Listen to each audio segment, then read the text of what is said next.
Hi. Okay, good morning, everyone. Thank you very much for joining this morning's annual general meeting. And due to COVID-19, this year we decided to do our meeting online, and please pardon us. Last Friday, we sent out details annual report via TIS Times. I'm pretty sure all of you guys have received it. So today, basically, I and Dan are going to just cover the main points. Then after our presentation, then we as along with the members of the board, we answer the questions that you may have. So here is a list of board members. And my name is Ikuko, or some people call me B. And now Ryo, are you joining us? Are you there? Yes. Hello, everyone. Nice to see you. And Dan, as you know, is the head of the school. And we have Carol, and her specialty is education. Carol, are you there? Carol can't join us until 10:30. Unfortunately, she has a meeting. Okay. Then Agnes is a parent of the student, and she also does the secretary. Agnes, are you there? Just connecting to audio now. I see. So. I love your mask, Agnes. Thank you. All right, then we have Mr. Abo. He is a lawyer, and he does our legal side. And Mr. Beppu is our auditor. He is a grandfather of a student, and he's been an auditor for a big mega corporation in Japan for years. Mr. Beppu, I'm not sure if he's joining us today. Yes, he's here. I'll unmute him. There he is. Hi, Yes, Mr. Beppu. Well, I saw him chatting with his grandson the other day, and they're so cute together. Okay, then we have Lyle. Lyle does HR for us. And I saw Lyle join us. Lyle? Hi, everybody. Okay, so these are the members of the board. All right, next page, please. So yeah, I just wanted to say welcome, everyone. Thank you for taking the time to join us for our annual general meeting. Unfortunately, we can't be here together, as Bea said, which makes things a little impersonal and a little more difficult. But we feel like we've had quite a successful reopening to the school, even during a pandemic. The children all seem happy. Everything seems to be going really well. And we're just excited that we can do face-to-face learning with your children. So. All right, and also all the board members, we are making positive strides for adding a high school. They're trying very hard. Yep, and I'll talk a little bit about that more later, about what we're doing in our strides for a high school later on in the presentation. We are lucky. Many schools around the world, and even some in Japan, are really struggling with enrollment due to COVID-19. We've been very lucky. Our enrollment is quite solid. We haven't quite met our target yet. But we're confident that by the end of the year, we will meet our budgeted target of 342 students. But we're getting closer, but we're not quite there yet. So. And regardless of COVID-19, the last year that we are still financially stable, and we are going to go through more details later on in this presentation. And well, as I said, that we are just going to cover the main points. So anything else, I am pretty sure you can find the answers in annual report, a detailed version of the annual report we sent out last Friday.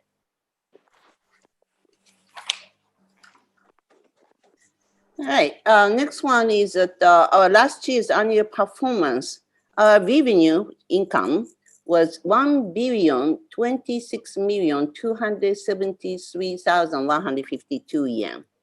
And our expenditure, which is expense, was 1,014,873,628 yen.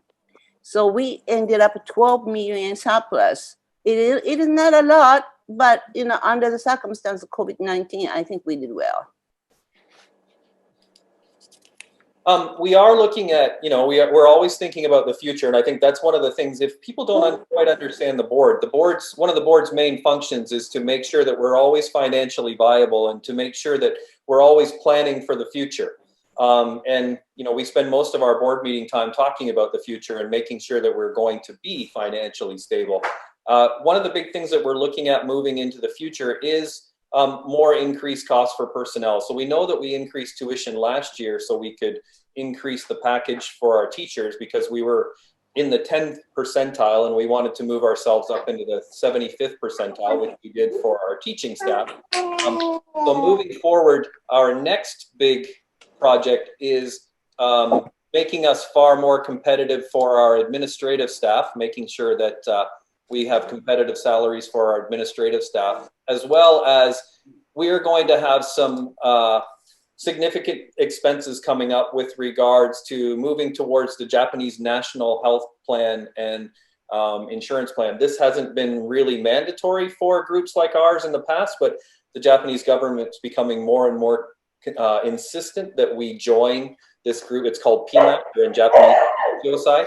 And when we do that, we are going to have significant increase in costs to the school. So we are looking at in 2023, in just the next 3 years, we're going to have, our costs will go up about 70 million yen, and a good portion of that will be towards moving towards the Japanese National Healthcare and Pension Plan.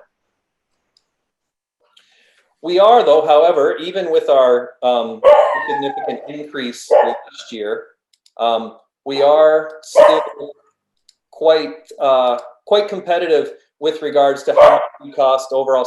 I can't find out who the person is who's not muted with the dog, but if you could please mute with the dog in the background, that would be great. So this is us in Asia, and then this is us in our general area. So you'll look that, schools in China are obviously quite expensive. Many in Korea are quite expensive. This is what's called the Ear Coast region, the East Asia region. So, but within Japan, we are still, Yokohama International School is the most, and then you've got ASIJ, you've got Nishimachi, St. Maur, and then along comes TIS. So we feel that for the schools in our area, us placing ourselves fifth still puts us in quite a good position. We're not at the top, we're not at the bottom, we're pretty much where we would like to be. So on to you, B.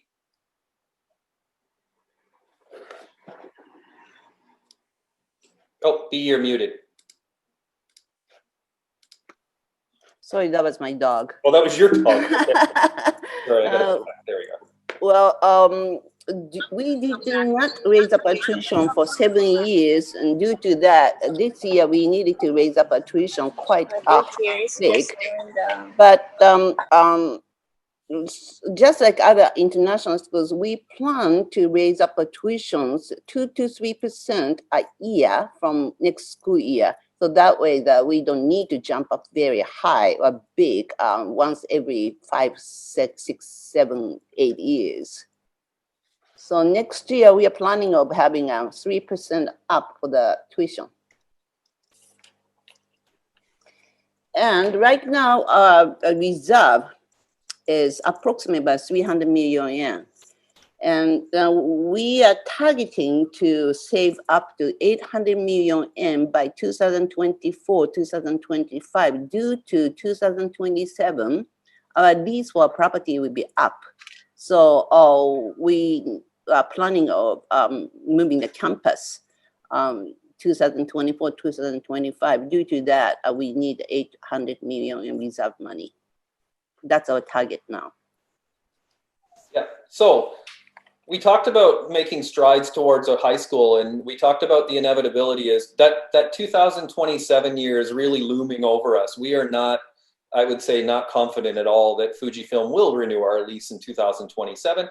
Therefore, we really need to make plans, contingency plans prior to that.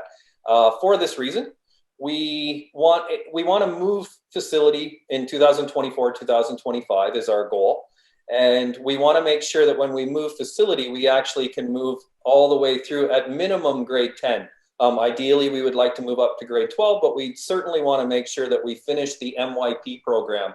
that finishes at grade 10. So for this reason, in 2022, we're going to start making a move towards that. So next year will be the last year that we have a K1.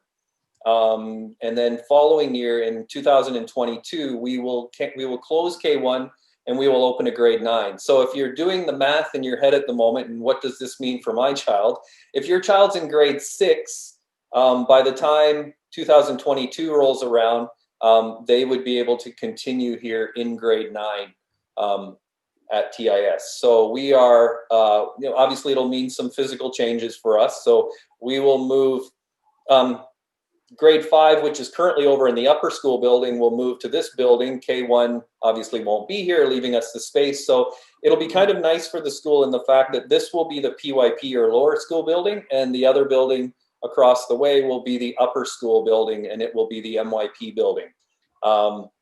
Yeah, so really that's what we want to do. And we want to make sure that when we move to a new facility, we have a clearly established 9th grade so that when we move to the new place, we are ready to have 10th grade already put in place. So we've come to the very short ending of this. Do you want to say anything, B, before I give any closing?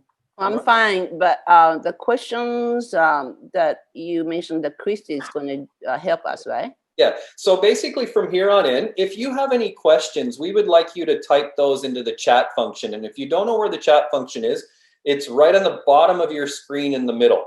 So basically, if you could type your questions in there, Chris is going to help us out by going through those questions and asking us, myself, B, and the rest of the board members, directing them towards us, and we will try to help you as much as possible with any questions that you may have. So I'll leave it over to Chris. And Chris, if people start putting questions in the chat and you can pass them over to us, that would be great. Thank you, Dan. I'm waiting for the questions to arrive. So far, everybody has not yet added a question. Yeah. Okay, I have the first question, is what are the estimated scrappage, in inverted comma, costs associated with giving up the current campus? That's a really good question. What are we going to lose when we move this campus? What are we not going to be able to take with us? We know for sure it's the building. Yeah. We know certainly the upper school building, I believe, which about 100 million yen. Yeah. And then the furniture, we're still not sure. Yeah. We have. Okay. Got the business team over here because they're helping us with those type of questions. So no, I mean approximates, but that's a really good question, and we can actually try to get out more details to people. If we don't have the exact details, we'll try to publish those in the TIS Times this Friday for you. Maybe Toru can explain. Yeah. So basically, at this point, Toru's right beside me. So about 100 million yen. Go ahead, Toru. So we're still working out with a plan on what we can bring and what we can't bring. But we know for sure that the building we have to put it back to what we have to scrap down the building, the USB building. So we know for sure it's 100 million yen. Other than that, the furniture, we're still working out the plan, and again, we'll find out more in a year or so. Okay, the next question. Any more questions popping up? The next question, Kirk had a question, but it's too long. So perhaps you could put that one in an email, please, Kirk, in his words. And the next question. Could I just ask it verbally? Is that okay? Oh, sorry. Yes, of course. Hi, everyone. Sorry, I thought it was easier to explain my question. It's referred to, I think you put up a slide comparing tuition from TIS versus other schools. My question is, my specific question is towards middle school programs and allocation. I haven't seen too much extra things done for middle school. I've seen a lot for primary school. And when I look at the slide here, I think when you did a good comparison here of TIS tuition versus others, the ones in Tokyo, like ASIJ and YIS, I see significant increases in capital expenditures at those schools. Like ASIJ created a new some new labs that are used, technology wings. YAS is building a whole new school designed by a famous architect. I don't see these things at TIS, especially for middle school. I'd like to understand a bit more what type of allocation is for middle school capital expenditures and improvements. I've had 2 children at TIS for over 10 years, so I've put a significant amount of tuition into TIS, and I'd like to see what will be done for the middle school. It's a good question. I can actually speak to the YS comparison, having obviously been there when this was all being put into place. And I know that they actually kind of along the similar lines of us at that time, where they really limited their capital expenditures over the 5-year period in preparation to make the move to their new campus, to be able to build the same type of reserve that we're trying to build to move to our new campus. So I know that in that sense, one of the things we are doing obviously is putting a reserve in, which is what YIS did. With regards to what our plans are for adding to middle school, we are. Yeah, I'm just asking. Yeah, we just put in a brand new science room upstairs. So we refitted the old lab that was not very well ventilated and so on, and created a new science lab this year, which was specifically for middle school. Oh, okay. And there's actually going to be apparently this was just decided, but there's going to be a huge restroom. And now this isn't obviously the kids. This isn't one of a shiny type of thing, but they're going to redo all of the restrooms in the upper school building to make those a little bit more appealing for everyone. No, please go ahead, Toder. My echo. Also, you might not see, because USB upper building is old building, and you might not see actually in the surface, but we did a lot of fixing and repairs, such as elevators and cubicles on the top, which is very expensive. Those repairs and maintenance are what we've been spending for at least last 2-3 years. So it's not just the exteriors.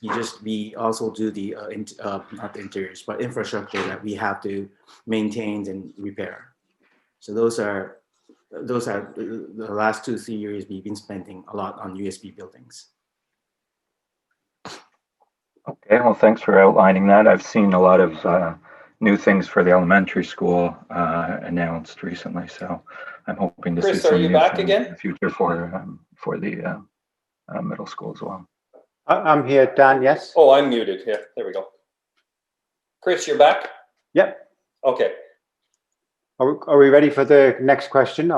Yeah, I mean, I don't know. I mean, it was a question of what we are doing. I don't know if we have any plans beyond that at the moment, so I don't know what else to add at this point, other than, like I said, we did the new science lab last year, and we there's just a lot of infrastructure type things for bathrooms. It would be great to have a better outline, I think, since you're planning tuition increases this year and you've done last year, and I was at the annual general meeting last year. So okay, great to outline this a bit more in detail for the community. Perfect. We will work on that right away. I'll get together with Toru and we'll come up with some ideas on that. So the next question is, where are you moving the campus to? Well, we wanted to tell all the communities that more details at the beginning of this school year, but due to COVID-19, that not our side but their side, it's been kind of delaying, and it's really depends on how the COVID-19 situation will go. And we are hoping by the end of this school year, we can share more details information to the community, but I cannot guarantee. Yeah, I can tell you that one of the things we all agreed on, I think, at the board meeting is that we certainly don't want to lose our identity as the downtown Tokyo school. So wherever we do end up moving to, it will certainly be right in central metropolitan Tokyo. Obviously, there are some opportunities at some more rural schools, as we know some rural schools are closing down, but that we don't want TIS to lose its identity as the central Tokyo school. So it will certainly be in central Tokyo. The next question is, are all grades to move to the new campus, or lower grades like K2, grade 1, grade 2, are they going to be staying in the current place? Well, right now we plan to have all the grades moving, but I cannot say for 100% sure because of COVID-19 situation, and we haven't come to the final decision yet. And the question continues, asking whether or not the plan would to be move everybody at once, or would grades be moved in stages? Well, everybody wants. Yeah, I can speak to the plan. The plan at the moment is to move the entire school all at once in 2024-25, and then renegotiate the end of the 2027 contract if we find something that's going to give us a lot more longevity. I can tell you that one of the things that we are talking about with developers as well is, minimum 20, looking at more 30, 40-year lease type ideas, so we don't run into the same situation we're in now, where 5-7 years down the road where we're worried about where we have to go to next. So we are trying to negotiate the longest lease possible so that we don't run into this scenario again.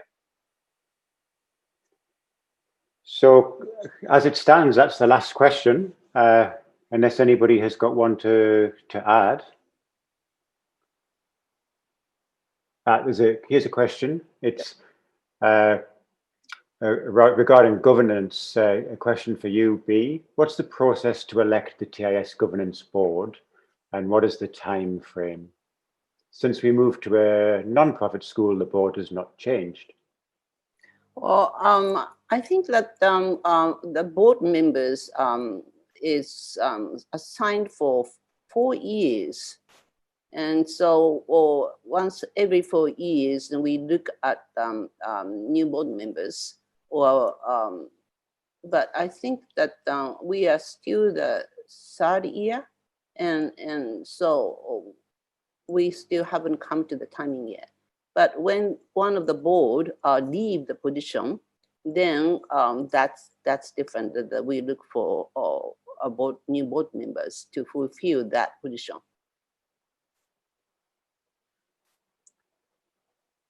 Thank you, B. We seem to be out of questions. Just give it another minute or so.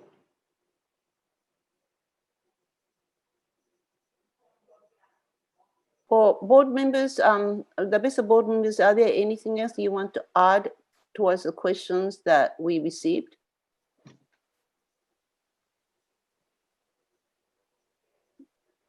I don't think so. Okay. Excuse me, B. We have one question that's just arrived. It says from Nami Hamada, just to clarify, the current grade 6 will be able to attend grade 9 at TIS. Could you please confirm? Yes, Nami. Yeah, we've done them. So we've already informed our staff, and we're informing our entire community that we informed our staff Tuesday, sorry, that we will be closing down K1, moving grade 5 over to here, and certainly 100% opening up a 9th grade in 2022 on this campus.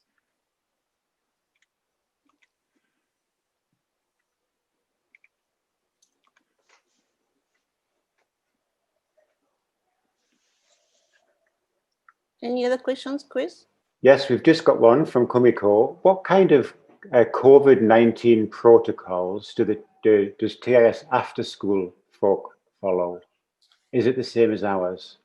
Yes, actually, they were given our handbook and asked, anyone who comes in, the Finnish school, TIS after school, the Swedish school, Dutch school, any group that's using our facilities. I've met with the organizers of each one of those groups, and they follow the same thing that we do. The students have to bring in the health card. They have to have a temperature check and everything. They have the same health card we do. And that if they don't have same procedure, if they don't have their health card, they have to have their temperature taken and so on before coming on to campus. Thank you. We've just got a question from Jana, just to clarify. So next year, K1 is still open. Yes, yes. 2021-22 will be the last year of K1. And then 2022, we will move from a K1 to grade 8 school to a K to grade 9 school. So we won't even have K2 anymore. It'll be just called K. That seems to be all the questions. Okay, thank you very much for joining us this morning, and hope next year we can just see face to face. And hope that the COVID-19 will be over very soon. Thank you very much, everyone. Thank you for your time. All right, so bye-bye. Thanks, everybody. Thank you, everyone. Thank you.